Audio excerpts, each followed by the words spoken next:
মৌলভীবাজারের মনুসহ সব নদ-নদীর পানি বিপৎসীমার নিচে নেমে এলেও চাঁদনীঘাটে বইছে বিপৎসীমার উপরে। নতুন করে প্লাবিত হচ্ছে রাজনগর উপজেলার নিচু এলাকা। এ নিয়ে জানাতে মৌলভীবাজার থেকে যোগ দিচ্ছেন সহকর্মী তুহিনুর রশিদ। তুহিন, নতুন করে তো রাজনগর উপজেলার নিচু এলাকা প্লাবিত হচ্ছে, সেখানকার পরিস্থিতি জানাবেন। দেখুন, মনু নদীর যে আপনি বলছিলেন যে আসলে বিভিন্ন পয়েন্টে পানি বিপদসীমার নিচে নেমে এসেছে এবং এই যে রাজনগর উপজেলার একহামদু এলাকায় যে ভাঙ্গনটা দেখা দিয়েছিল সেই ভাঙ্গন দিয়ে কিন্তু এখনো পানি প্রবেশ করছে, যদিও পানির গতিটা কিছু কমে এসেছে ভাঙ্গন দিয়ে প্রবেশের। কিন্তু রাজনগর উপজেলার এই সব এলাকা, বিশেষ করে ট্যাংরা সদর উপজেলাগুলি কিন্তু সদর ইউনিয়ন, এগুলি কিন্তু বানের পানিতে তলিয়ে আছে।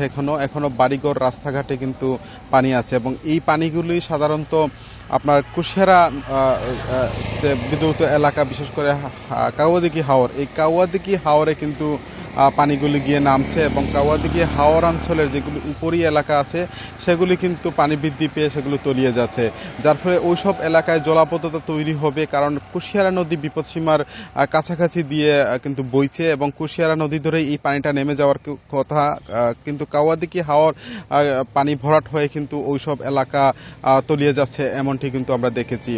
আর এই রাজনগর সদর ট্যাংরা এইসব এলাকায় কিন্তু এখনো পানিবন্দী হাজার হাজার মানুষ এবং ইতিমধ্যেই রাজনগর উপজেলার বেশ কয়েকটি এলাকা, 20 থেকে 22টি গ্রাম কিন্তু এখনো পানির নিচে তলিয়ে আছে। তো এই পানিগুলি কিন্তু মানুষের দুর্ভোগটা বাড়িয়ে দিয়েছে। আমরা দেখেছি গতকালকে আজকে সকাল পর্যন্ত কিন্তু মানুষ তারা বাড়ি করে অনেকেই ফিরতে পারেননি। জেলা প্রশাসন থেকে এখন পর্যন্ত তারা 16টি আশ্রয় কেন্দ্র তারা ঘোষণা করেছেন। সেই আশ্রয় কেন্দ্রে অনেক মানুষই তারা আশ্রয় নিয়েছেন এবং তাদেরকে আসলে এখন পর্যন্ত প্রশাসন থেকে বরাদ্দ আমরা তেমন খবর পাইনি। তারা শুকনো খাবার যেগুলি সেগুলি কিছুটা বরাদ্দ করতে আমরা দেখেছি। এখন পর্যন্ত জেলা প্রশাসন থেকে আমাদেরকে যেটি জানানো হয়েছে, তারা 50 মেট্রিক টন চাল বরাদ্দ দিয়েছেন, সেগুলি হয়তো বা বিতরণ কার্যক্রম শুরু হবে।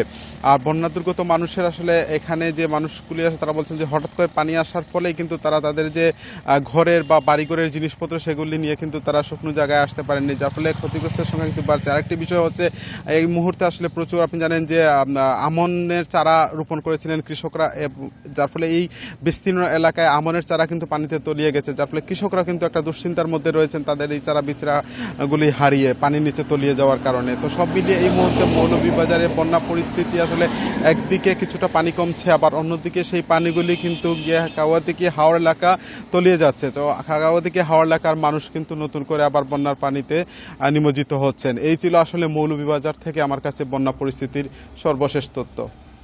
মৌলভীবাজার থেকে জানাচ্ছেন সহকর্মী তুহিনুর রশিদ।